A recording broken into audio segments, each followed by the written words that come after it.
স্বামীকে খুশি রাখতে ৩ জন সুন্দরী এবং শিক্ষিত সেবিকা নিয়োগ করতে চেয়ে বিজ্ঞাপন দিয়েছেন থাইল্যান্ডের এক নারী। বলে দিয়েছেন আগ্রহী প্রার্থীদের কি কি যোগ্যতা থাকতে হবে। তবে স্বামীকে শারীরিকভাবে খুশি করতে পারাটাও গুরুত্বপূর্ণ হবে আগ্রহী নারীদের জন্য।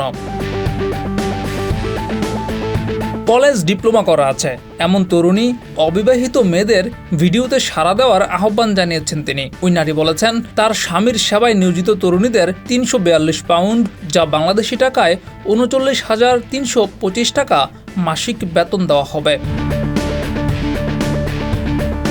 স্বামীকে শারীরিকভাবে খুশি করতে পারাটাও তরুণীদের জন্য বিশেষ গুরুত্বপূর্ণ হবে বলে জানিয়েছেন এই স্ত্রী। তিনি জানিয়েছেন তার স্বামী একজন পুরুষ এবং তার শারীরিক চাহিদাও রয়েছে। তার এখনও বেশ শারীরিক সক্ষমতা এবং প্রচুর শক্তি রয়েছে।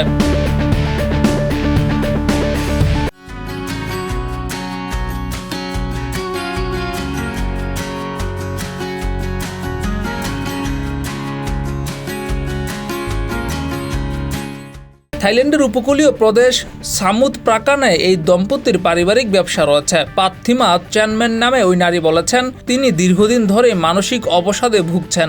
এই কারণে পারিবারিক কাজে অতিরিক্ত সহায়তা করবে এমন কাউকে খুঁজছিলেন তিনি। তিনি বলেছেন আমার স্বামীর জন্য সেবিকা খুঁজছি, কারণ আমি শারীরিকভাবে অনেক চড়াই উতরাই পার করছি। আমার দীর্ঘদিনের মানসিক বিষণ্ণতা রয়েছে। আমি ভালোভাবে স্বামীর যত্ন নিতে পারছি না। আমি তার সাথে ঘুমাই না এবং এটি আমাকে মনে করিয়ে দেয় যে আমি সম্ভবত একজন ভালো স্ত্রী নই।